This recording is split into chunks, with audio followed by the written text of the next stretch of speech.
All right, hey everybody, and welcome to the 90-minute art challenge. My name is Bobby Chiu. I am your host, and I also have on here my amazing co-host, Masae Seki. Hey, Masae. Hey, Bobby. Hey, everyone.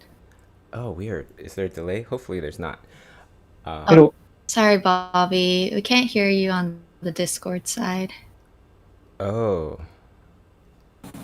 okay. One Oh, second here. now we can hear you. Oh, yeah, weird. Sorry about that, Okay, everybody. you're Okay, good. so everything's good? All right, cool. So, yeah, so today we're going to be doing the 90-minute art challenge. And what is the 90-minute art challenge? People might ask. So, let me show you. All right, so the 90-minute art challenge, if you go to tumblr.com and you go search for 90-minute art challenge, there you will see um, the image that we're using for today. And you can see all the other images from previous streams. All right, so you could just download the nice high res image there and paint along with us. You could paint exactly as is, or you can make some stuff up, which is exactly what we're doing today. What do you do after you're done? You upload it to Instagram where we can find them, and every time we show some of the highlights. Okay, so Oh no, Bobby. oh, it's cutting out again? Is my internet all messed up? Yeah, it's cutting in and out. I'm Okay, not too sure. I'm sure YouTube is fine, but on Discord, you cut in and out. no I problem. can hear what you're Let me, saying, but hopefully it's not too maybe I have choppy. some other things on here. I noticed my computer has been going kind of slow. So I hope that's not it. Um, does it sound okay now? I don't know. Yeah, it sounds good. Maybe it's because you're switching back and forth through Windows. Oh, okay. I'll try to take it easy on the internet. So here's another one from That's awesome. GTES, and then Peter A. Beautiful, wonderful job. And Ooh, a new good one from Frankly job. Graphic Design. Oh, they've already done it. Nice. Yeah, they already did it. So that's great. And now we're going to do our own. So get ready, everybody. Here we go, 90 minutes. I got to fix some stuff up here. Sorry, Masae. Where Worries. where is that little square? Um, what is that thing on screen? I can't. Oh, over here. Okay. Masae, there you go. Crap. Oh, Man, there I am. I know, right? I mean, it's been a while since we've done the 90-minute challenge. It's been Yeah, like it has. It 2 weeks. hasn't it? Almost a month. Yeah, almost a month, I'd say. So it's been, um, it's a little clunky today, so I apologize. Let me try to get my funny face on there too. Or Yeah, not. and Yep. what's fun about this one is Bobby and I we followed the reference more like inspiration. So we didn't do exactly what we saw in the reference image. So this was a really fun one, and like I hope we can do more of this where it's more like, we add our own little taste and sprinkle design. Yes, absolutely. And that kind of brings up a good point because a lot of times people ask, can we go over 90 minutes? And the answer is yes, absolutely. 90 minutes is really just a guideline, right? And Hmm. if you want to do 5 hours, that's completely fine. It's just that it's much easier for us to keep doing these things if we think, okay, we got to finish in 90 minutes. Hmm. Hmm. Yeah, Us. definitely that time limit is like it it prevents you from noodling around and like being indecisive, because especially when it comes to personal stuff, there's so many ways to go about it, and no one's really directing you like how to do things. So it's nice to have like a cap and be like, okay, you gotta finish this in this much time. Yeah, and if you're on YouTube and you want to join in on the live chat here, like the voice chat, you can hop into Discord, discord.gg/lightboxexpo, and then you could find everybody piled in here. Just come on in, and yeah, and then you could chat with us. I see Nico in YouTube chat. Come over to Discord, Nico. Nikolai Lockertsen, incredible artist. Uh, Hi, Nico. yeah, so the other things that we want to mention here, just a little kind of housekeeping, is the Slido. So if you want to ask questions, you can ask questions at slido.com. Hashtag 90Mac, and then you'll find the questions there. You could upvote questions if you don't have any questions and you see a question that you like to be answered. You can go there to upvote questions as well. So why don't we go to the first question here in Slido. This one is coming from Kim. Hey Kim, it says, hi Masae and Bobby, what are some of your drawing and painting comfort zones that you're aware of? Oh, I like this question. And that you're trying to stay away from. Just curious. Why I don't you go definitely first? Yeah, I like drawing girls because, like, growing up, I've always drawn like girls, like really like big-eyed, googly, anime kind of style. Like I I still draw female characters, but I do want to be a bit more diverse in what I can do, so I try to stay away from that. Um, but it's nice to just have a comfort zone when there's days when you just feel like you can't um, you can't get at what you really, what you're trying to do.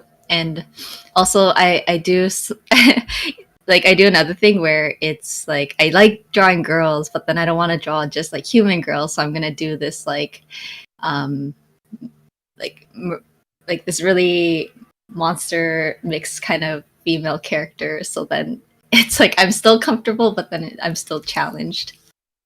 I don't know if you do that. That's a really great kind of seed of a conversation that you just started there, because yeah, it is really good. I found it's really good for me, anyways, to start off with something I'm comfortable with, change it up a little bit, change it up some more, change it up some more until you're drawing. I start off with creatures, and then all of a sudden there's a creature riding on a little motorcycle, and then the motorcycle, Mm. there's a road, and then the road has these lights and then buildings and then gadgets, and then all of a sudden the thing that I don't want to draw the most, hard bodied surfaces, things that were industrially designed, and then all of a sudden I'm all up in there.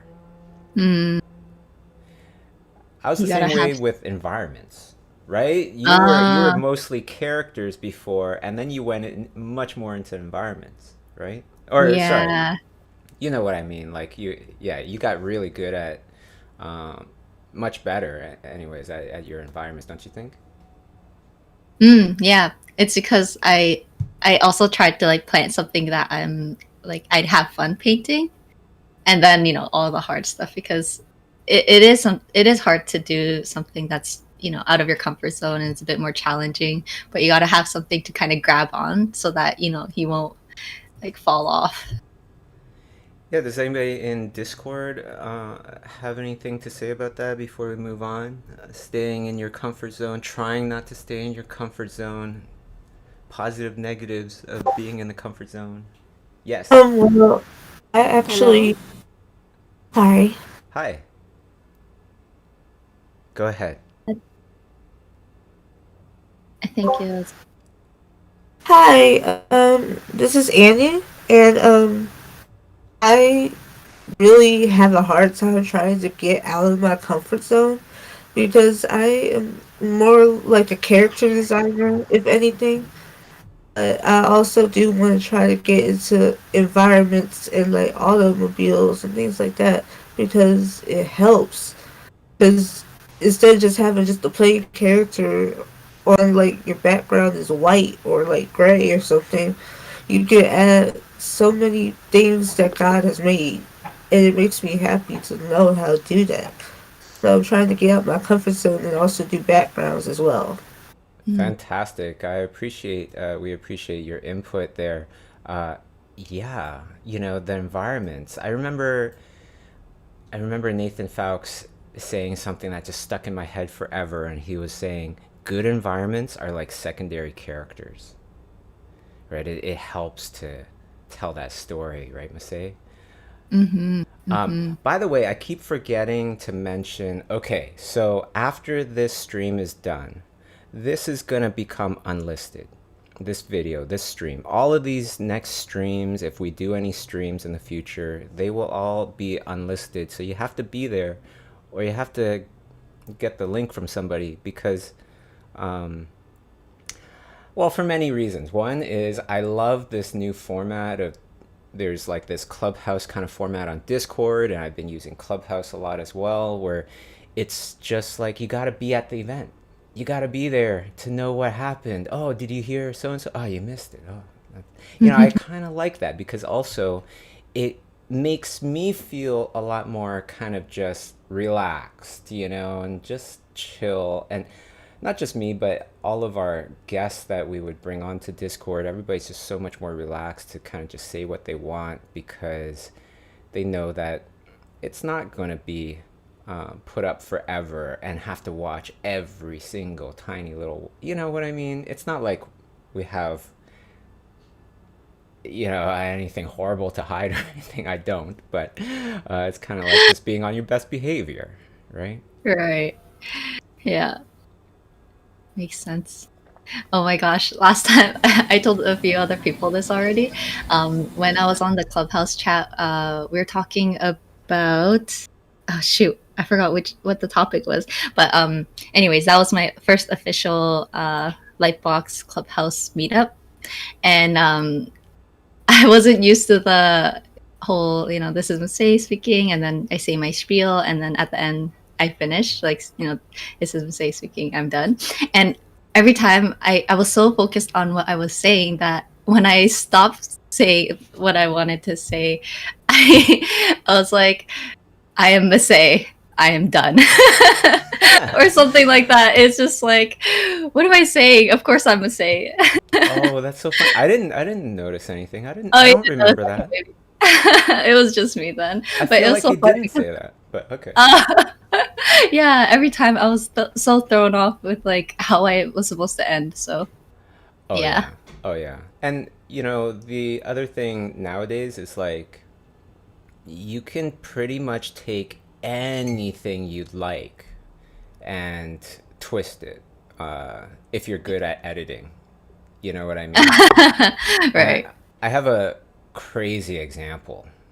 So I looked up, I don't know how I got on this, but I looked up, if you look up right now, if anybody looks up Coca-Cola swastika, they'll find a Whoa.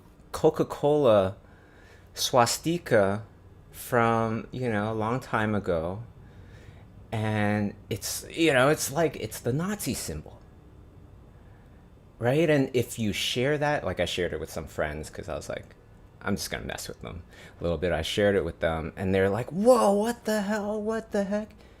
But if you had the whole entire context, you would know, like I did, that the symbol that was made, the swastika symbol with Coca-Cola on it, was made in the 1920s, before World Mm, War II, before the Nazi swastika. mm, And so back right. then, it was a good luck charm. Did you know this? Whoa. Yeah. I did not. Did anybody in the chat know about this? I didn't know about. I know like there's the Buddhist swastika that goes the other way.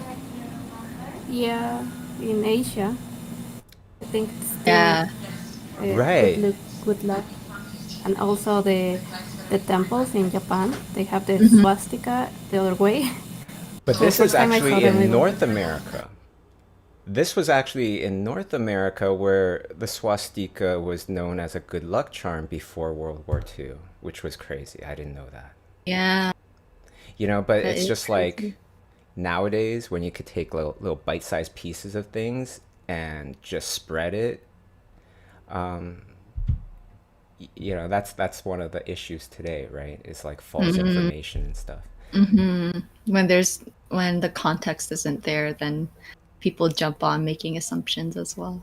Yeah, or there's I can't remember a totally awesome example of this, but there's also things like, oh, this person is more popular than this person, and then the more popular person copied that other person, and because they're really popular, all of a sudden everybody knows. I feel like I got this popular artist in my head that we both Mm. know and that you'd be shocked, but I'm not positive I if don't it's know. true. So I don't want to say the Mm. person. Hmm. I think I know who you're talking about, though.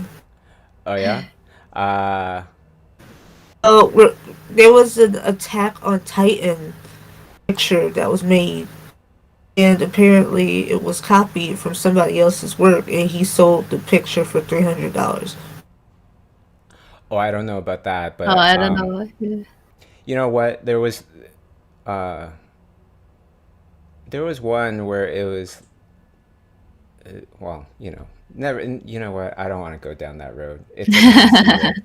Why don't we go to some more Yeah. questions and such on? Hey, anybody on Discord have a question? Can good art actually be made with a tablet or a cell phone? Can these paintings be made with a tablet or cell phone? No, can really good pictures actually come from like a regular tablet or a regular cell phone? Oh, okay, not these paintings, but really good paintings. Yes, I think really good paintings can. I'm just playing with you. But yeah, absolutely. Like a tablet, yeah. I think Masae and I, we both painted on tablets for professional work at some point or another. Uh, I'm not sure if you have, Masae, but I think I've had because I had to travel so much. Mm, Cell like, phone, I don't know. Cell phone, I have a lot of doubts, but mhm.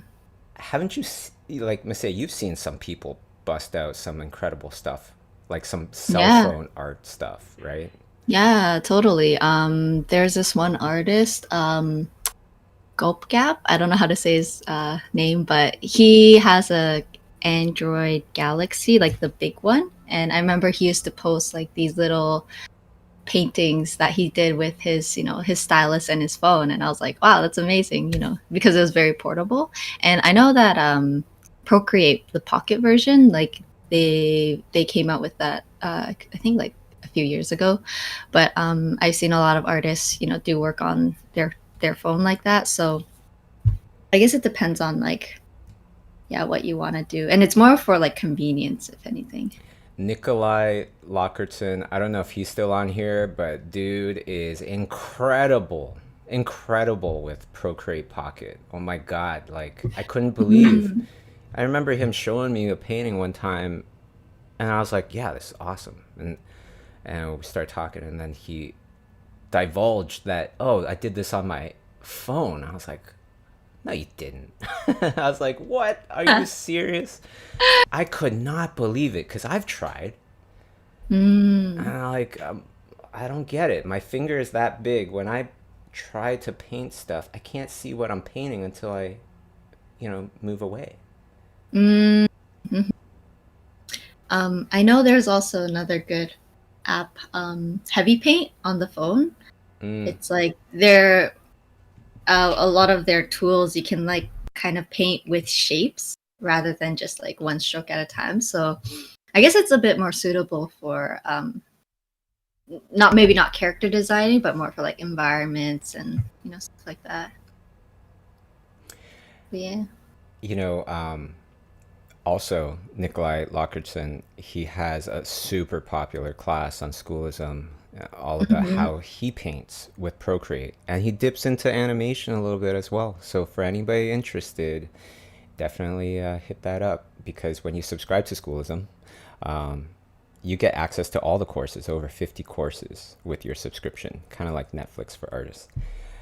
But you know that, Masae, so I'm not telling you that. I'd love to go into a question from Slido again. This one is for Masae. Anonymous Hmm. asks, how do you find your voice as an artist until now? So I think that's more like, how's your voice changed, perhaps? Has it developed? Mm, I feel like it's still in the process, but I feel like I'm definitely finding it a bit more. Uh, and what's really, really helped lately is just doing studies and learning a lot about the fundamentals and basics of, design and light and color. And because of that, I'm able to apply it a bit more to my own personal paintings. And I think in the past, I really struggled with that because it's like I have an idea in my head, but I never really knew how to, put it on paper or put it on the canvas. Um, so I think being diligent about my studies definitely helped me be comfortable with just like, applying or just like knowing how to paint, and then it's easier to find my voice. Hey, let me ask you this from Bobby, a question from Bobby. So, Masae, uh, yeah, I've seen your progression, which has been amazing. Do you find that there was a point so far where like you noticed, oh, I like painting a lot more now because you got better? Yeah, maybe like a few months ago. Oh, really? I was Only a like, few months ago. Wow, you're yeah, I tough was on like, yourself. oh.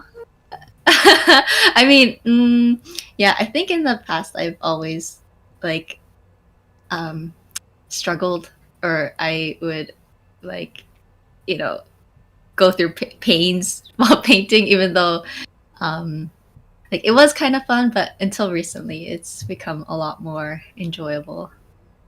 Oh But yeah, I like that's been my experience as well. Where it's like as I get better, or if I learn something new, oh, it's so enjoyable. It's so mhm. enjoyable, and it's amazing the journey that all artists have to take. You know, of being a bad artist or a quote unquote bad artist for years and years and years. Where it's like you have zero chance of making a piece of art that you will like 10 years from now, technically. You might Mm, like the idea of it, right? And we all know this and we keep going. That is awesome. That is perseverance at its finest. mm. Don't you think? Like, what other profession could you think of where it's like, you kind of have no chance. You're always gonna fail, quote unquote fail. You know, you're constantly improving, constantly learning for years, and then and some people, and this is all like perspective as well, right? It's Mm, like for years until you do something that perhaps you like, and some people never even get there, even though that they're mm. painting amazingly, they never actually feel that they got to a point where they're doing good stuff. That's It so sounds, interesting. yeah, sounds slightly daunting, but it's also like exciting to know that there's so much to, learn and to progress. Oh, totally, totally. And yeah, I don't want to make it feel negative because I feel like it's such a positive, wonderful thing all artists have in common. We have all Mm, gone through those tests, and stayed with it, which is yeah, awesome. But also, yeah. like, I do find like a lot of it for me has helped because I didn't concentrate on whether or not my painting was good. I just Mm, concentrated on the process and putting in the effort in the process. Mm. Yeah. Now, anybody else in Discord want to ask any questions or anything before we go on to Slido? I've got a question. Sure. Um, because before this, I'm used to drawing anime art style, but then now I'm kind of interested in the animation industry. So should I like change my style for that to match the animation industry standard? I don't know. If you like it, do it. You know, if it's not harming anybody and you like it, go in there and explore. It won't be a waste of time as long as you know, you don't just go in, draw 2 drawings and then come back out and, you know, do your regular thing again. Explore to the point where you feel like you've gained knowledge, you've gained some skills. Not just knowledge, because knowledge is not true knowledge until you can apply it.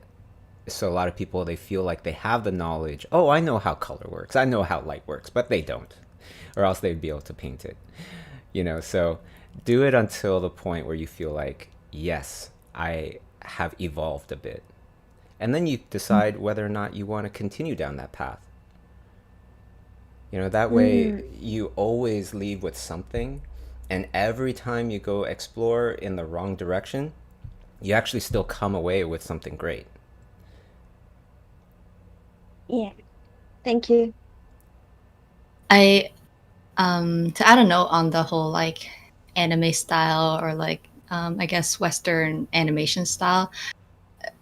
Personally, I think that anime style is being more accepted, and I don't think people should, you know, like if you really like it, then I would stick with it. But if you do want to expand your style a bit more to cater towards like Western animation, then yeah, definitely try to learn more about it. But it's kind of cool to see that lately in the animation industry, there's a lot of studios that are, you know, taking in and the, you know, quote unquote anime style. So um, yeah, I would say like learn more, but also embrace that side of you, because if that's what you like, then you know that will show, and people will still hire people with that style.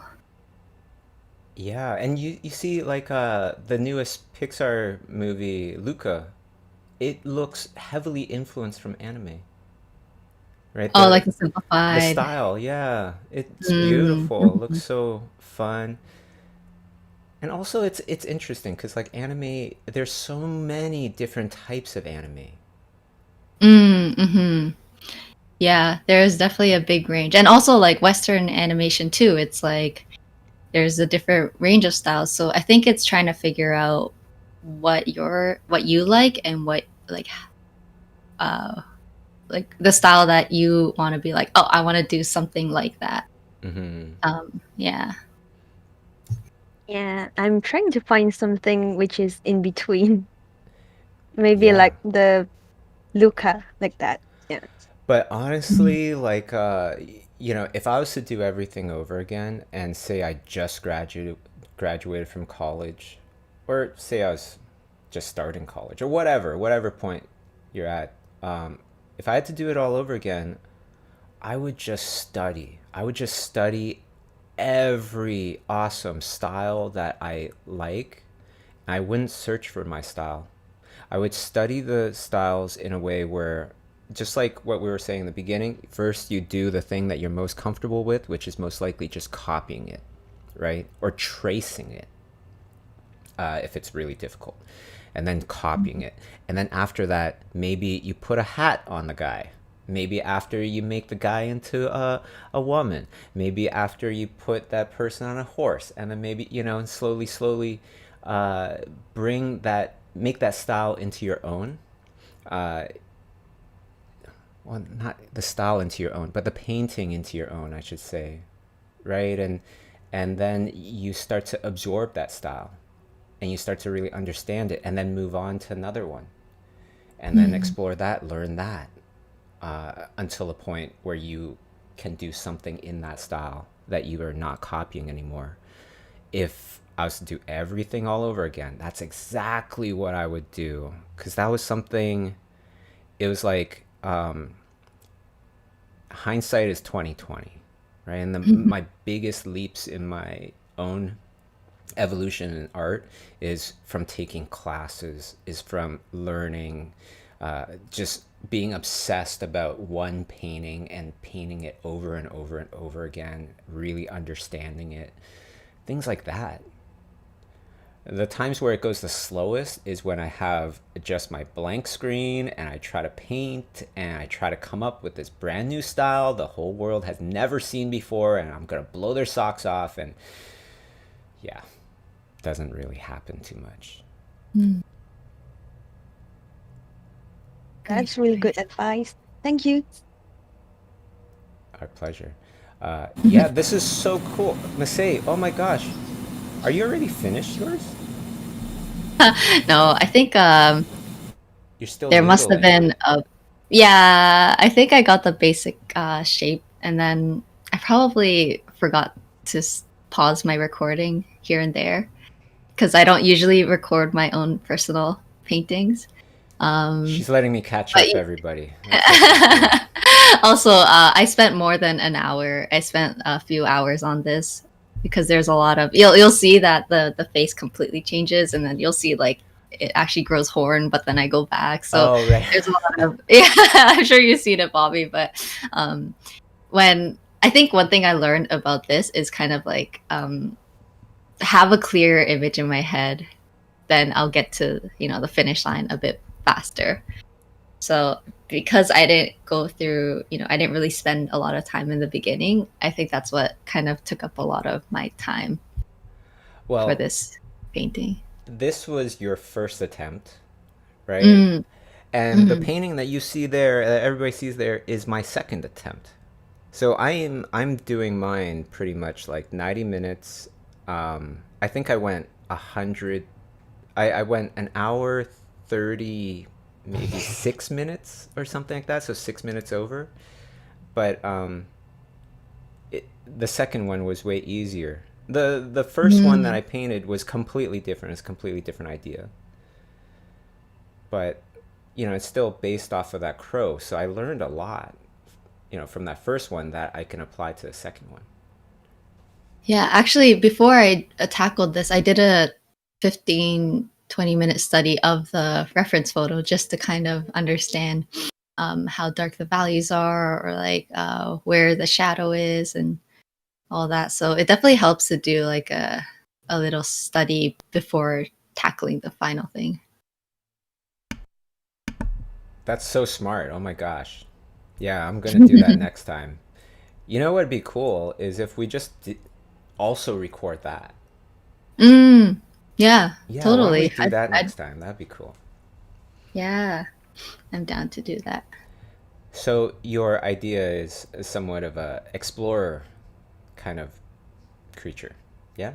Yeah, you'll see later on. He holds like a bag, a messenger bag with this tube behind its bag, and it's supposed to be like a messenger bird, but and that's why there's the aviator goggles. But yeah, that was the whole idea behind it. I see. Yeah, and the reason why, the reason why I changed mine was because we talked about it. Mine looks so similar to yours. It was also like a character with these wings and stuff, and it wasn't an explorer per se, but yeah, it was just too similar, so I had to, it bugged me. Mm. I was thinking of redoing mine too, but then I was thinking, oh, I hope I don't do something that's similar to your second attempt. Yeah. Well, for my second attempt, I've been into this thing where I've been into these paintings lately where I try to make it feel small. Whatever I'm painting, I try to make it feel small, but have totally foreign stuff around it. Nothing to really judge like how big or small it is, but to try Mm. to still give that feeling without using easy solutions. Mm. Yeah, so I have these abstract things in the back, you know what I mean? And like hopefully the overall piece will make it feel like, well, that's a small little critter, kind of, in the overall Yeah, scheme of things. Yeah. yeah. It's really cool the color that you chose too. Oh, thanks. Um, just kind of going with it. Yeah, I really liked doing this exercise and totally am looking forward to doing more like this. Like, get a reference. Gonna take people into stage 2 of the 90 Mac Mhm. if you're down. You know, if you want to stay doing just the straight copy, that's perfectly fine. There is a Mhm. lot to gain from that. But yeah, getting more imaginative with these next ones. It's gonna be great. Yeah. I kind of found this reference a bit challenging just because I don't normally do top-down lighting. Like, I don't know how you felt about this image, but I mean, since you chose it, I thought it was a really good one that you picked out. This one gets tough as well because I believe the chest is a lighter color, right? The crow. Mm. Like, I'm just going off of what you're painting there. But the chest is a lighter color, yet it goes into shadow. Hmm. You know, and then there's the whole thing of there's a slight bit of iridescence in the feathers, which I didn't put in. I don't think you put it in either. And then there's just that supreme darkness of the base tones of those, like those dark feathers, even in the light. How bright does it actually get? You know, and then when it actually does get bright, why is it getting bright there? Is it because it's a highlight and it's somewhat reflective? Or is it because of the direct light landing on the subject, right? And it's like such a simple looking subject, yet you start talking to some art nerds and we will get into it. It's awesome. Yeah, and there's also the bit of that bounce light onto like a bit of the bottom side, but then there are some parts that wouldn't catch it, and I'm like, wait, what's going on? So yeah, it was definitely challenging. Yeah, let's take a look at hold on one second here. Well, if anybody else has any questions for now, as I get this. I have one. Yeah, sure. Also, I'm just gonna show It's some of these group challenges. Amazing! Holy smokes! Cool. This is probably gonna kill my internet connection. I'm gonna stop that real quick. All right. Sorry, and the person that was asking that question, go ahead before I. yes. Yes. If the videos are going to be unlisted, at least the URLs are going to still be here in the Lightbox Expo Discord to be accessed, Oh, that would be or they are great. going to be. Yeah. Well, why don't can somebody just put it into the LBX live share links? We could just put it in there. You know, one thing was I feel like YouTube doesn't like my streams, guys. I feel like they don't really appreciate the streams too much. So it's so specific, you know, these 90-minute challenges. And I noticed Mm. like the algorithm doesn't like it. And so that's one of the biggest reasons why I'm going to be putting these on unlisted. So it won't be taken down completely. We could still share it underground, you know, but you just won't be able to find it on my channel. So it's so specific. Well, I hear a bit of an echo. Hopefully somebody could take care of that. And then why don't we go to another question? So this one is coming from Anonymous. Will Schoolism ever consider making an app? I would love to make an app. You know, currently we're working on getting the next version of Schoolism, the website, out for this year. So just working hard on that. Next question here. For both of you, do you consider yourself on an more as an artist, illustrator, drawer, painter, concept artist, or anything else? I just say I'm an artist now. It's too confusing to figure it out what to say. What do you say, Masae? Say I'm an artist. I don't think. Well, I guess both you and I are character designer slash illustrator, or you're more creature designer slash illustrator. So if you really want to kind of narrow it down, then maybe it's around that area. But yeah, I would just say I'm an artist Mm. Yeah, to make things simpler. I forget who I was talking to. There's somebody that had a business or something, did a bunch of other things, and it's like, what do you say to people? Do you say that you're an artist, a business owner, a YouTuber, what? And he was like, yeah, it's so confusing now. I think it depends on who you're talking to, and it's like how specific do you want to get?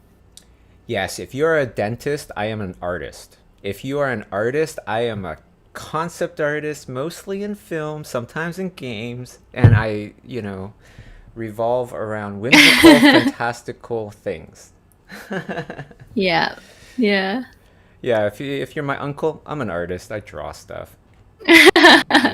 But it's funny because then people are like, "Oh, you're an artist. Okay, can you design my logo for me?" I've gotten that a lot, and I'm like, "Wait, I'm not that type of artist."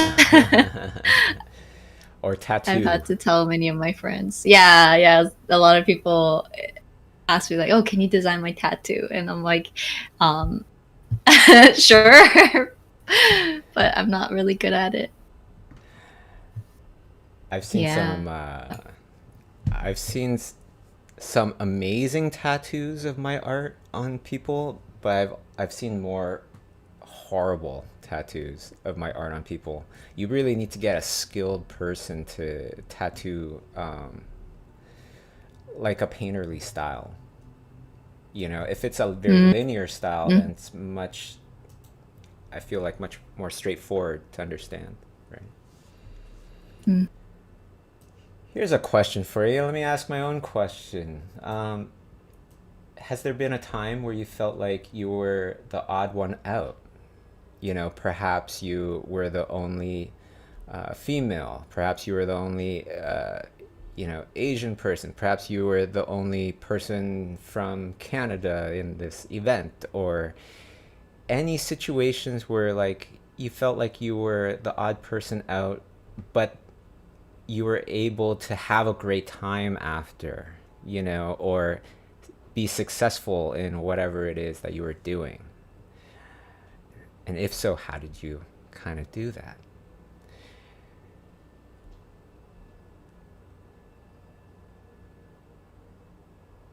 I feel like just being yourself. It's a very simple, cheesy answer, but I think, and just because if I am in an environment where it's full of artists, it's like I think a lot of that doesn't matter as much. So just acting like yourself kind of like gets you out of that mindset, I guess. I don't know. How about you? I don't know. I'm so used to so many different situations now. But the last one where I felt like I was the odd person out was at this event called FMX in Stuttgart, Germany. Awesome event. Really, really cool. But it's just tons of like CEOs, directors, technical director of whatever studio, and, like a lot more of the back end parts of studios. Mm-hmm. And I knew nobody. I don't remember really. Doug Chang came later, but I don't really know him. I just think he's awesome. Um, like, yeah, and we would, it's not like we're close. I have talked to him a few times. He is awesome. Anyways, yeah, didn't know anybody, so it was like one of those situations where it was like I felt like my first time at Comic Con again, where I knew nobody. Yeah, and this time I didn't have Kay because the first time I went to Comic Con I had Kay. This time Kay was working, so she was just in her room the whole entire day, like every day, and would come for dinners. Uh, so just had to go out and meet people, and I would do it in a way where I would first look for the people that look like they came with somebody else, like they were not the primary person to want to go to that place, and just talk to them. Then when I got warmed up, then I just started talking to everybody because I like to lean into fear or uncomfortableness a lot of times. Yeah, it was awesome because like every time Kay would come down for another dinner, like first day, oh, it's like only 3 people I know or something like that, right? At dinner. And then the next day it's like, oh, it's like 12 people. And then the next day, the final day, it was like 50, 60. It was awesome.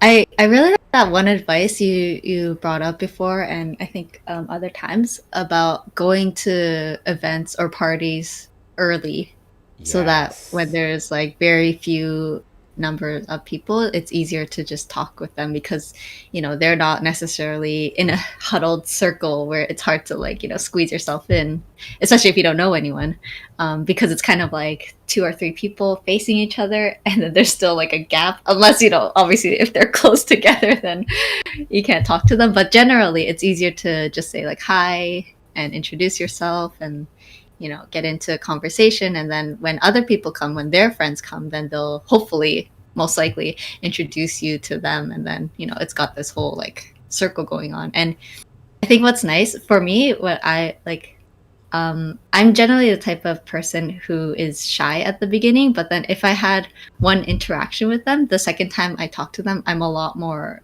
it's a lot easier for me to just be casual with them. Just because I do try to observe like how I should talk to the person from the very beginning.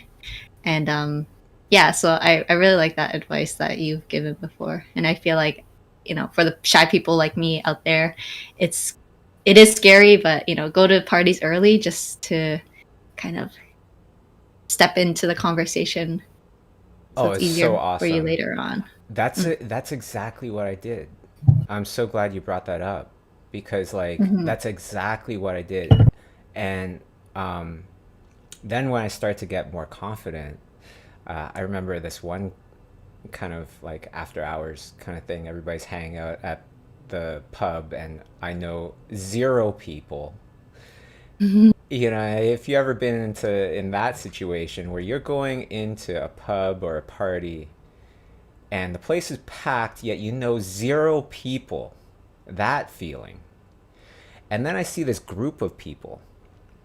I want to get in there and converse because I don't want to, hang out alone.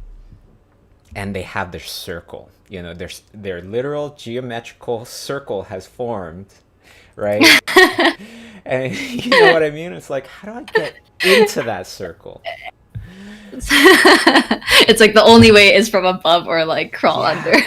Yeah, yeah. So I just went in and, at a good point, I just kind of hovered a little bit. And then at a good point, I just went in there. I was like, hey, I'm sorry to bother you. I came alone. I'm from Toronto, Canada. Just wanted to see if I could like join in on the conversation if you guys don't mind. Very awkward to say, you know? Very Mhm. awkward to say. But if you think about it, if you were part of the group that was listening and this person comes in, as long as they don't look like a psychopath, you're probably going to go, yeah, sure. Unless you're talking about something serious, right? And I was already eavesdropping, so I knew it wasn't serious.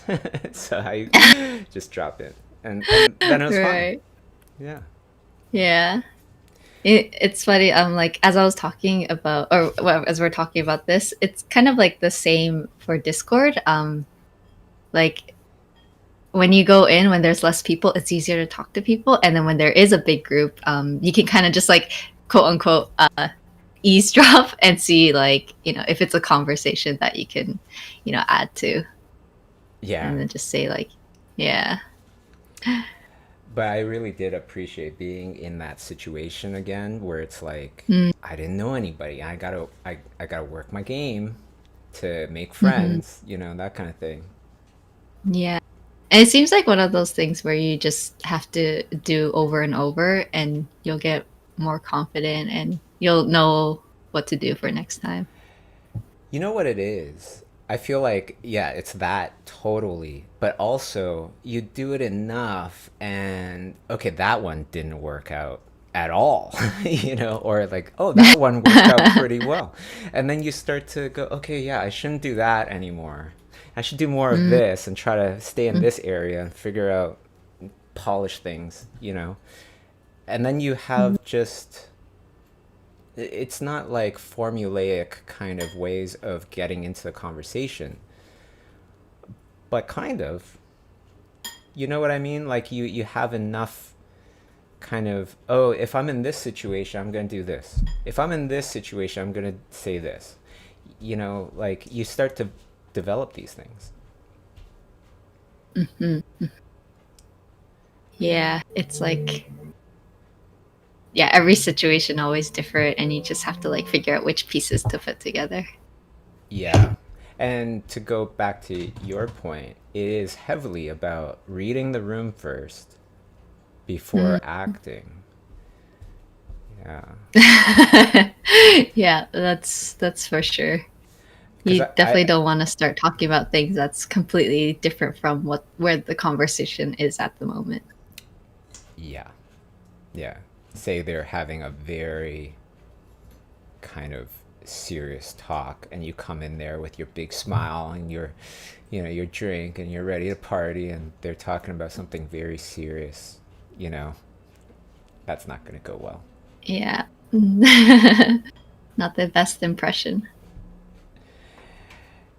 Anybody else in Discord have a question? Just let us know. And say where you're Yeah, from I have a too. question. Yeah, if you don't mind, say where you're from as well. I'd Oh, love to know. awesome. Okay, so this is for you, Bobby. In I really love the little plant people that you make for the Thoughts and Philosophies videos. So I'm kind of wondering, like, where did the inspiration for these little plant people come from? Because I haven't really seen those kinds of things in videos about advice for artists. So, yeah. Oh, thank you. By the way, there's a YouTube channel called Psychic something, or like psychology Micro? something, Oh, and oops. they also have these little kind of like plant people or whatever. They're more popular than my channel, but I did it first, just to let you know, just to put it out there. Huh. But anyways, um, yeah, and I stole it. I think I stole it from Kay. I'm pretty sure she embedded the little plant people in my head as we were working on this movie years ago, uh, where it was all about Irish folklore. It was so cool, and it never came out.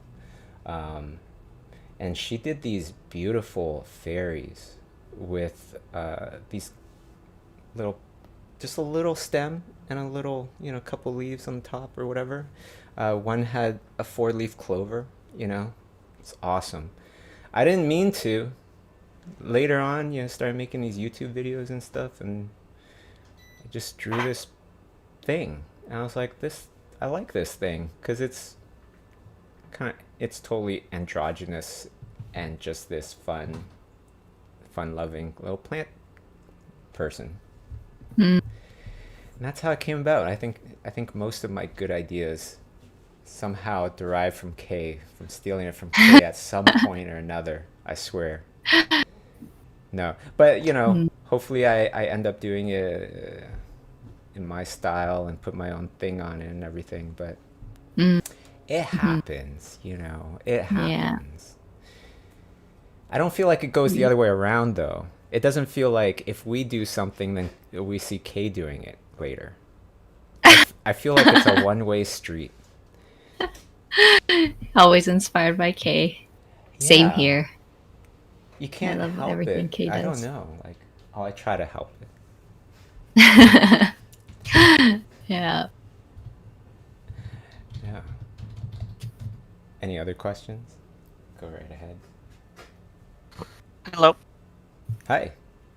Hi. I actually had two. One was schoolism, and then the other one just personal question. So the first was like, what are your going back to the topic earlier? What are your like personal feelings on other people tattooing works of yours? Do you feel like it's plagiarism? Do you find it flattering? Like, I'm not a tattoo artist, so by all means, go ahead. I'd just love to see a photo because I have a little collection that I have on Oh, my that's phone. awesome. Yeah. Okay, cool. Totally go for it. Free reign. All the tattoo artists out there. I would That's just awesome. love to see it. Yeah. Okay, Yeah. cool. And then my second one was schoolism related. I noticed in Procreate now they have a really easy way to like export videos that record literally everything that you've done on a project. Uh-huh. And so my thought was, do you have any ideas on like maybe in the future incorporating that in the like the feedback courses? Like the ability for people to actually send the video of the process of what they made to the instructor. That way the instructor Oh, can literally just watch like exactly how they did it. that Because I'm like, I feel like sounds that would be really useful. that would be very useful for the student, but I'm sure that would be arduous for the teacher. Because like, Mm, how long does it take you to do a painting? And then I gotta right. scrub through every painting now. But True. no worries though. Something that's really cool that I've been doing, and we plan on doing more of on Schoolism is I've been setting up like Magma board meetups with my students. My class just finished last week. They just finished, but we would meet up every week on Zoom and a Magma board, and then I would bring out their homework.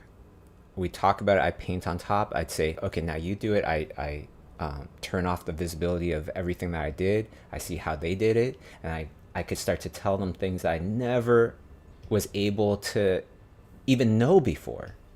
So, Yeah. for example, things like, Matthew, you got to speed up.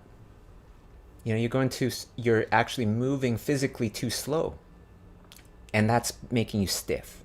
Loosen up. Go at this pace. No, not that fast.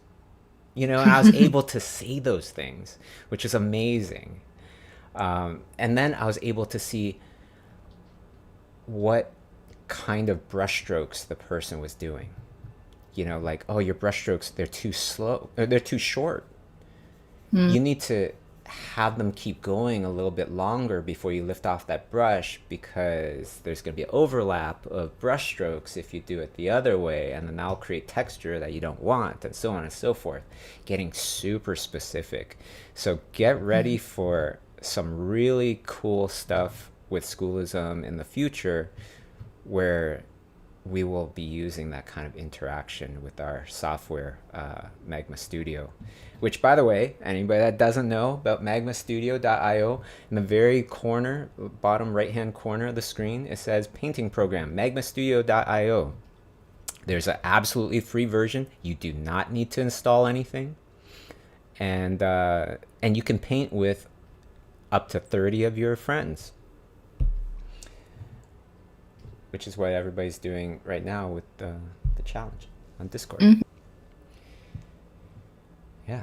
Does that answer your question? Yeah, that was awesome. Thank you. Okay, perfect. You're welcome. Anything else? Oh yeah, I'll actually, and a big shout out to Mike Habib. I saw him on Discord, I think on the weekend or whatever, and we were just Yeah. chatting, and he's the best. He is the best conversationalist. He has the craziest stories. So big shout Yeah, out. he totally does. Mm. Thanks, Bobby. Oh, you're on here.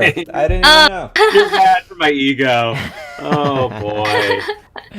Oh boy. No, it was So great. yeah, actually, I'm taking a different, little bit of a different take on your 90-minute challenge this morning. I grabbed my sketch pad, and I've got a little challenge for myself here. I'm trying to do the underlying skeleton of your little crow.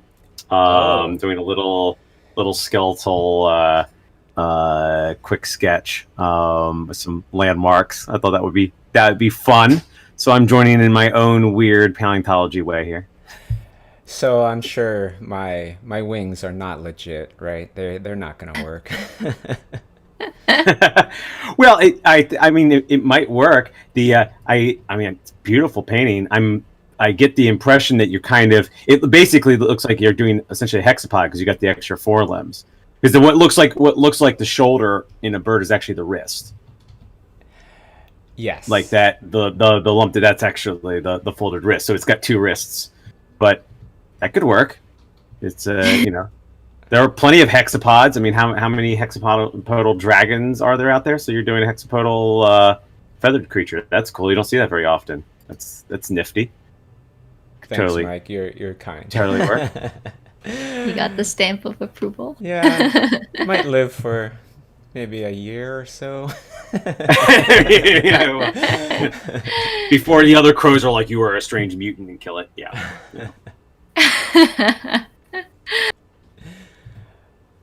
Cool. Anybody else have a question on Discord? I have one. Yeah, go for it. Recently, I found this very interesting interview with a big time rapper called MF Doom. He's a very interesting creator, and he was very successful in creating a lot of things that a lot of people liked. And they were asking him like, "Yeah, what's this? What's your process for this? For achieving your dreams?" And he used to say, "Well, for me, I'm not a dreamer, right? I'm a go-getter." And I was thinking about that, and then he said this very interesting thing that stuck with me. Sorry, and it was forget about the dream, just go get it, right? And that phrase stuck with me, and I started to kind of overanalyze it a lot. And I was thinking about the semantics of thinking about, goals as dreams, and how, the more you think about it as a as a dream, right, as something that is like very unreachable, or something that you can only achieve in your sleep. I don't know. To think about those type of goals like that can be kind of diminished, to actually, do it.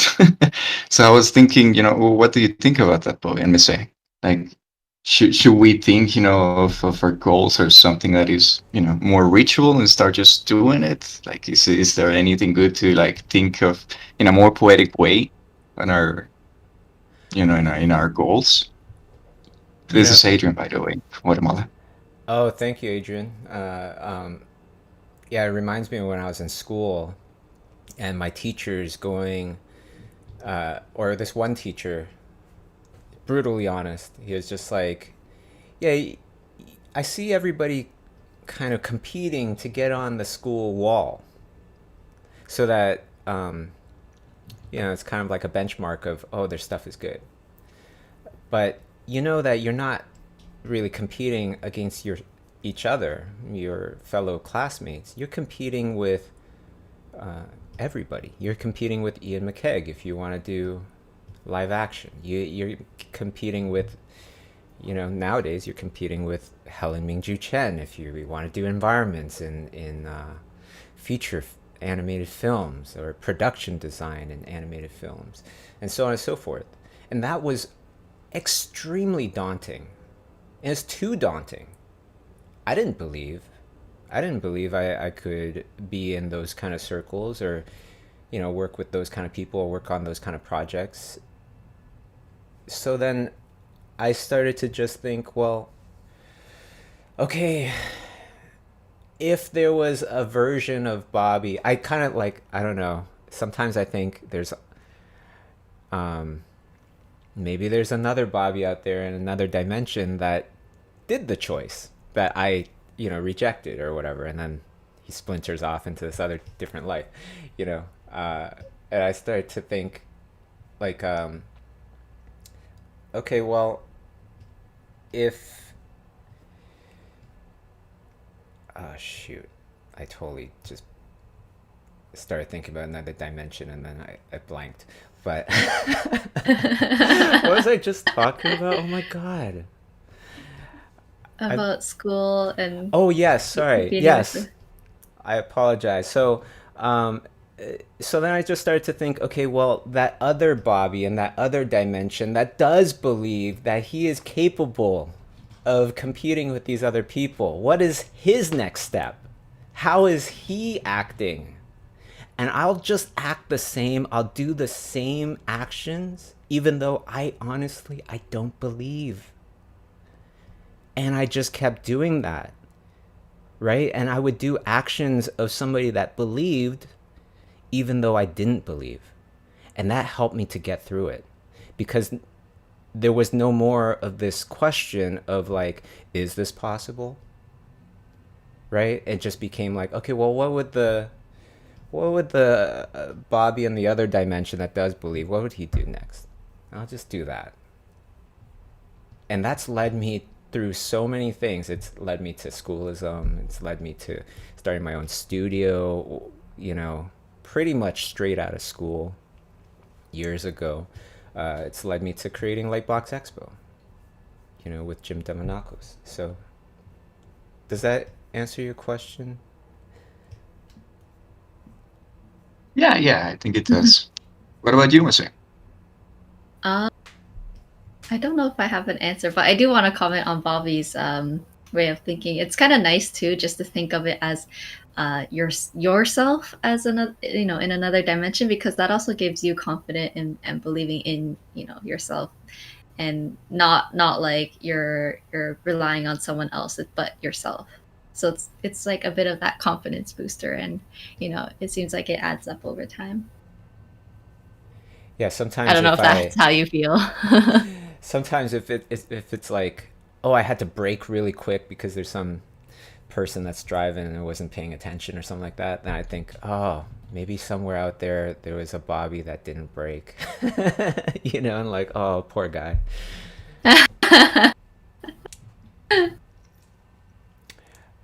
Probably too much info to share with people, huh? It gets kind of weird. Just kidding. Hey, there's a lot of questions piling up in Slido, so why don't we go to some of those?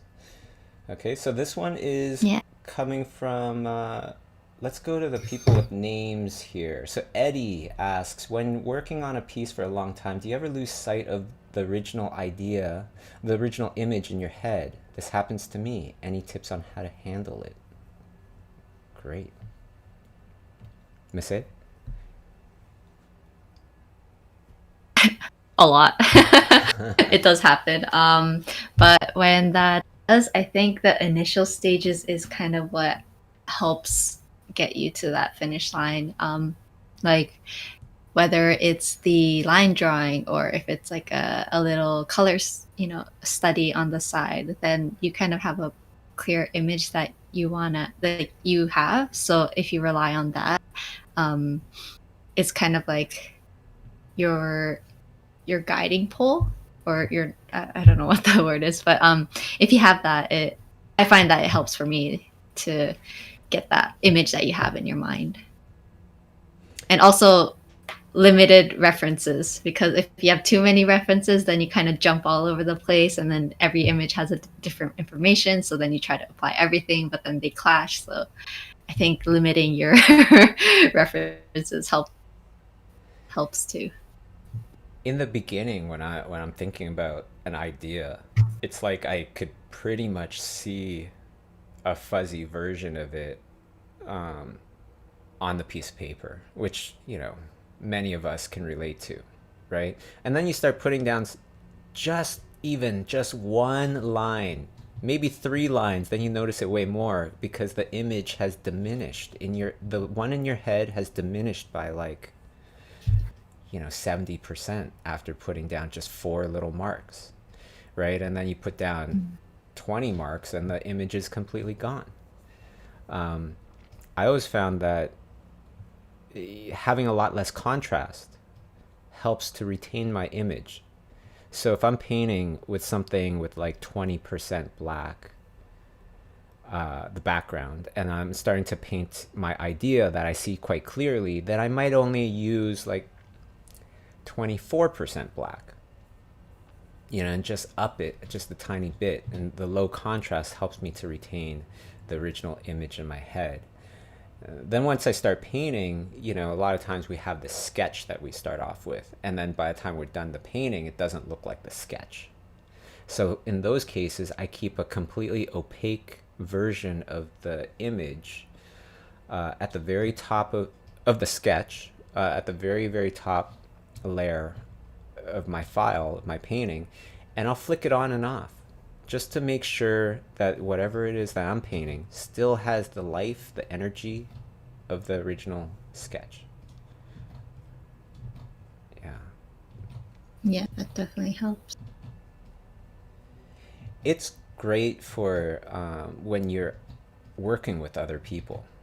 If somebody gives you the sketch and then you have to be the one to paint it, they expect to see something that looks like their sketch and embodies the energy of their sketch, right? Same level. So then that flicking on and off gets way more important. Yeah, I remember Kay and I worked on this one like concept project for work, and she had her sketch and I had to paint it, and I remember it was so hard, but I learned so much. And what you were talking about, like flipping it on and off, you still have to stay true to the image or the drawing. So it's a challenge, but it's a good challenge so that later on you're able to kind of follow the image. I learned it from her as well, because we worked on some projects in the past where it's like I was painting her sketch, and then I started to diverge, not by much, but it doesn't take much to diverge. And then so she would be like, that's different, and then I'd look at it like, oh shoot, it is different. I didn't even realize when it went different, So that flicking on and off, that's when it starts to develop. It's working with other people. But it is really nice when the client also sees that, where it's like, here's the sketch of the idea. Oh, you approved it. Great. Here's the finished one days later. And they go, yeah, that's exactly what I was thinking because I saw the sketch.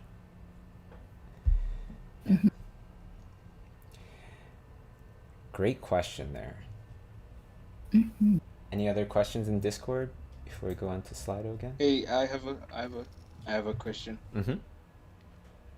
Yes. I just thought of this. Like, I watched a video some time back of this artist. You might know him, Ethan Becker, and he was talking about the importance of how can I say this, of like rating yourself with regards to other artists. Like, what usually happens is like we tell ourselves, don't look at other artists, don't gauge yourself with other artists because you're gonna feel bad about your own art. But he was saying the opposite. He was like, yeah, definitely look at other artists and then gauge your arts with those other artists. And I was thinking like, I wanted to ask like, what are your thoughts on that? Should we like look at our arts and gauge our arts like the type of skills of other artists, or should we just like keep to ourselves? I feel like it depends on the individual. It's like some people work really well if they're encouraged. Some people work really well if they're challenged. And it sounds like Ethan, the way that his mind works, he really thrives on the challenge, right? And I feel like Masae, you're a bit of both, right? Mm-hmm. Yeah. You need a little balance of Um, both. yeah. I do like to compare myself to, other artists, but I think it's really important to keep in mind that you shouldn't compare yourself with every artist because ultimately it depends on where you want to go with your art. Like what realm in the art industry is it like TV show style? Is it concept art? Is it I don't know, is it like the style for Cartoon Saloon? Because like if I want to be in like TV shows, for example, it doesn't. I find that I shouldn't really compare myself to like AAA game concept artists. So I think that's kind of my comment on the whole like comparing yourself to other artists. Yeah, it could be dangerous. I think we kind of touched on this with the other person as well. Just like if you are a person where that sounds really daunting to you, just think about what that version of you in that other dimension that does not, that does believe or whatever is okay with it. What would that person do next? And just do that, and just keep doing those kind of things. Uh, Mm.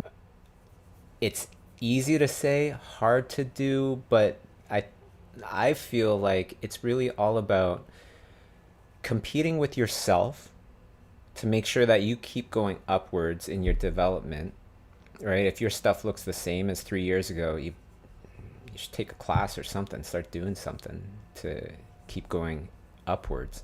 Um, but also be aware of what everybody else is doing. Yeah. So I don't really like if somebody else is excelling, I'm their biggest cheerleader. I'm not trying to compete with them at all. I Mhm. just kind of believe in competing with myself, you know? Yeah. Agree. Makes a Good lot of question. sense. Thank you very much. Thank you very much. You're welcome. Yeah, and Ethan Becker, he's hilarious. Y'all should check I out love his his. videos. They're So so funny. funny. He gets In the me a beginning, I lot of remember I was times. like, Yeah. yeah, I remember when I first discovered him, I was very taken aback. But then after you watch another video, you're like, oh, okay, I get it. He does I these get it. videos in the beginning sometimes where it's like, oh, he's changing now. He's doing things serious now. Oh, these things have really affected him. And then you keep watching, and then he's back to his old goofy self, and he's like, or you're. I'm just like, oh, you got me again. I thought Yeah, you were. Yeah, yeah. it's really funny. Who else do you watch on YouTube? Let me say. Ahmed, Ahmed Aldori, his videos are awesome. I don't know if you. You know what? I don't really. I listen to stuff. I don't really watch stuff because I'm always Mm, doing stuff. So what is the kind of appealing thing about Ahmed's videos? So we can pimp I out his stuff a little bit. yeah, I think especially the videos where he talks about stuff, like because I'm the same. I don't really watch watch like certain process videos. I kind of just like listen to what they say, and he's very I don't know. I think the way he explains things and the way he talks, I just enjoy and try to absorb whatever it is he's talking about. So there's that, and it's the same with Loose Adam Duff. Like just hearing how he talks about just life and art, and he's very like empathetic. I think just kind of having that play in the background is just nice to listen to while painting. So I Adam think Duff is it's an artist.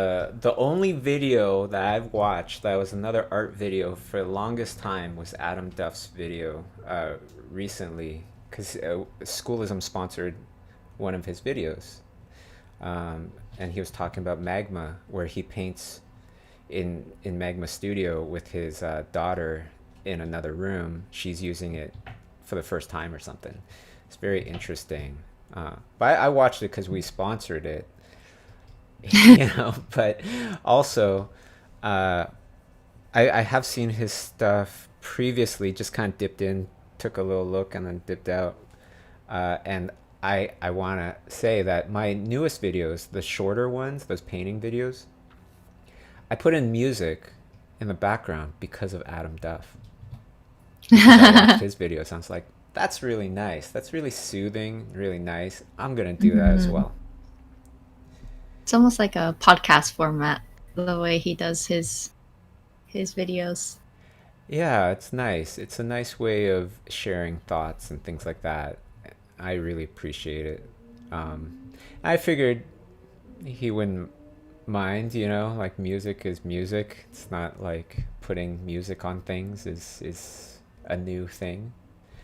Mm-hmm. And he used to be my, my student in Schoolism, so I'm sure he doesn't mind. Hopefully. Yeah. Either way, he's Yeah. awesome. Definitely check Mm-hmm. him out too. Proco is another one where I'm like, yeah, I haven't watched his stuff recently, but his instructional videos, Mm, really, really very good. good.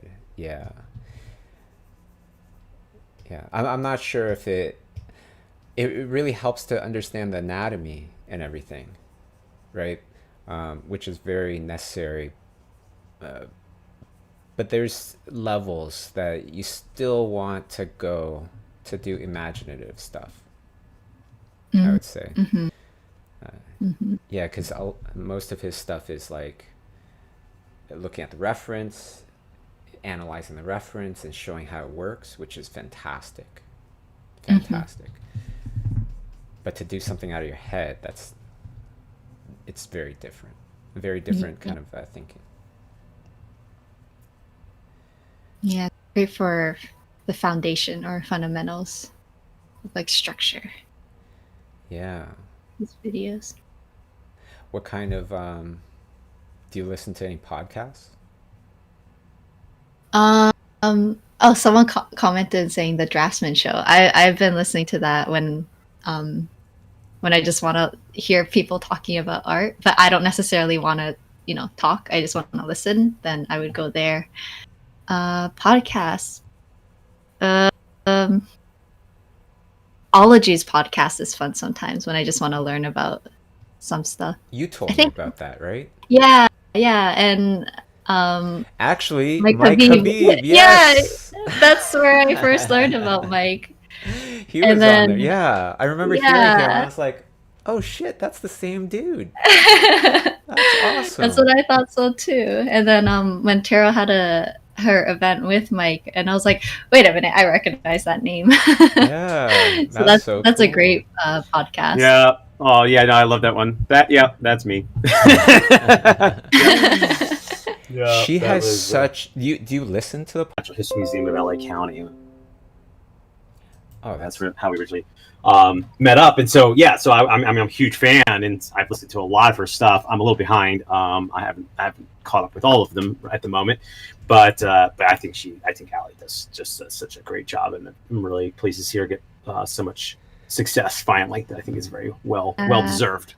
What is a memorable ology that you listen to?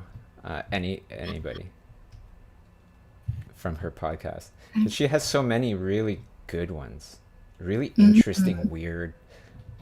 I remember we listened to just a nice one about this.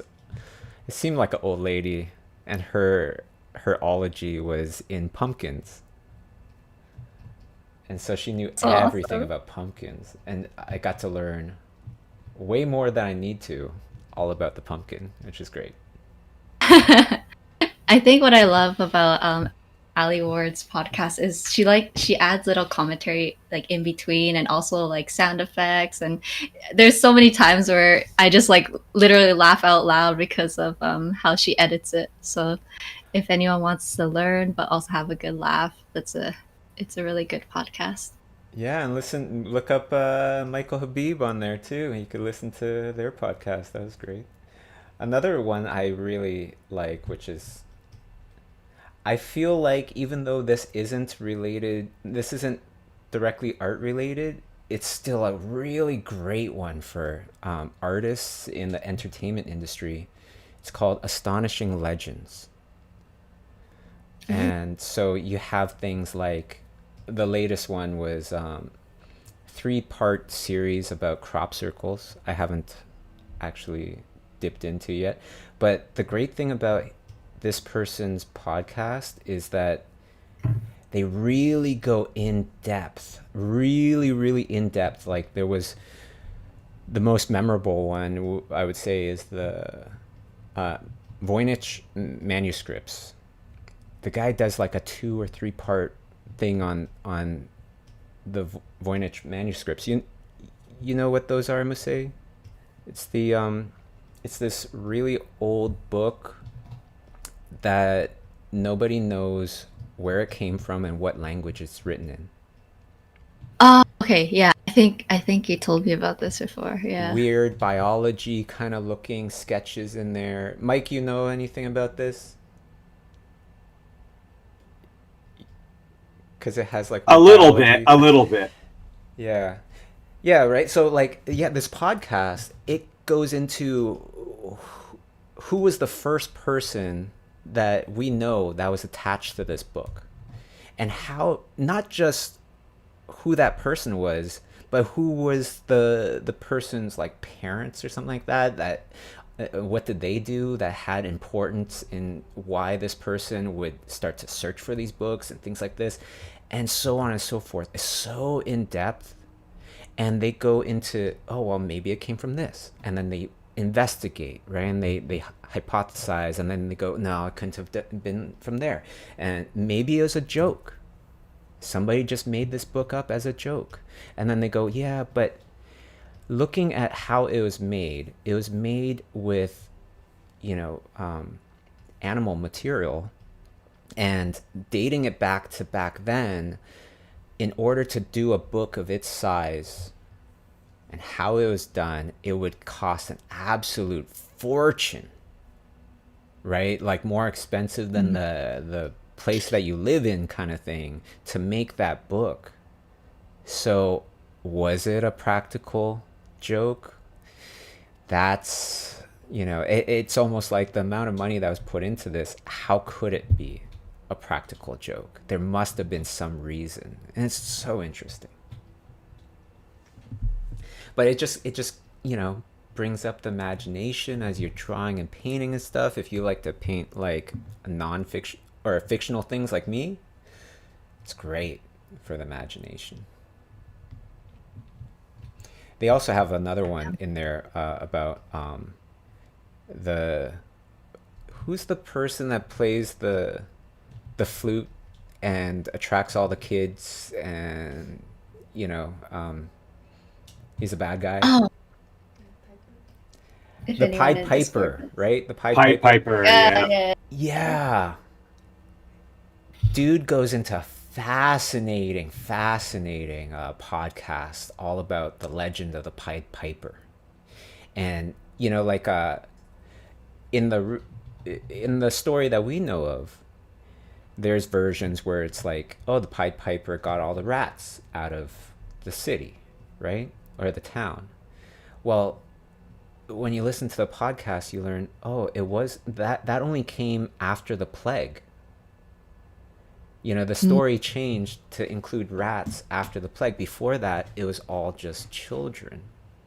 And then you go back even further to like, oh, this story, they believe it came from Germany or whatever, Germania or whatever. And then it's like, oh, this town, at a point in history, all these kids went missing.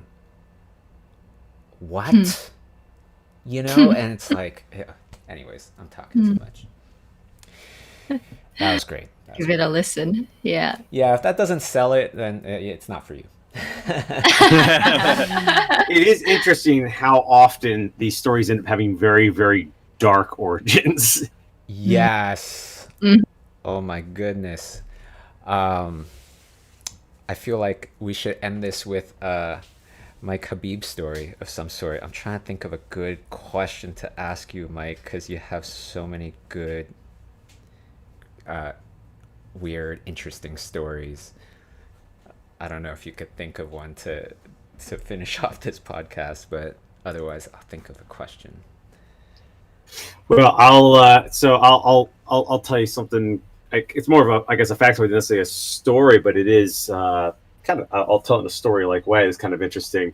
You're talking about, reconstructing what's happened in old towns and the old, the old stories and where these come from and the things that happened to them. And in many cases, we only know about things like the plague and such because and stats because there were some records that were kept, or unfortunately at some points there's mass graves and some of those have been discovered. But I had a colleague in graduate school who was working on tracking the progress of syphilis through Europe in the Middle Ages. And the reason that she was able to do this is because the version or the variant of syphilis that was prominent at the time was incredibly aggressive. So aggressive that it would start to eat the skeletons of the people who were infected, like while they were alive. Oh my God. It would start to eat their bone. And so she spent most of her graduate degree running around old, medieval aged European crypts, pulling out skulls and looking to see if there was the telltale signs of aggressive syphilis in the faces of these skulls. And that was her graduate work, was opening up crypts and sarcophagi and such, pulling out the skull and going, was your face eaten by syphilis? And she was able to track this aggressive strain of syphilis through centuries of time, through all these different families, and of course, one of the things that was interesting about it was that it disproportionately affected the upper classes in many cases, royalty and aristocrats, because syphilis, of course, is sexually transmitted, and they would only pair with other upper class individuals, to the point even of inbreeding in some cases. Uh-huh. And so they were actually destroying themselves with syphilis. So if you go into these old, the part of the crypt where the royalty or the nobles are buried, very often in I guess from around 1400 to all the way into Renaissance, really 1600, you will find a bunch of skulls where part of the skull is started to eat away. It looks like someone's put acid on it, but it's actually from late stage syphilis. Wow. And by the time it starts to eat the bone, it's probably also moved into the brain. And so almost all of these individuals were probably clinically insane. Love it. Oh my God. You should have your own podcast. That's amazing. Holy smokes. So many images pop into my head of my own image that popped into my head was you got this person in the foreground with a torch, going into the crypt, and then all these weird kind of hobbit beings, creatures are coming out of their crypt, all parts of their skeleton is showing and melting off and stuff like that, but they look super cute because I'm doing it, and they're all coming towards the explorer. Maybe I need to sketch it out. Yeah, for That's our cool. next painting. That's so great. Well, that was Awesome fantastic. story. Yes. Yeah. Thank you so much, Mike. Yeah, thank you. And also a big thank you to everybody in Discord hang out with us, and everybody on YouTube hang out with us, all of our amazing mods in the Lightbox Expo Discord, and my amazing assistant, Jamie Marshall, my amazing co-host Masae Seki, amazing painting, and amazing Michael Habib. All right, everybody, have yourself a wonderful day, and we'll talk soon. Take care. Goodbye. Thank you.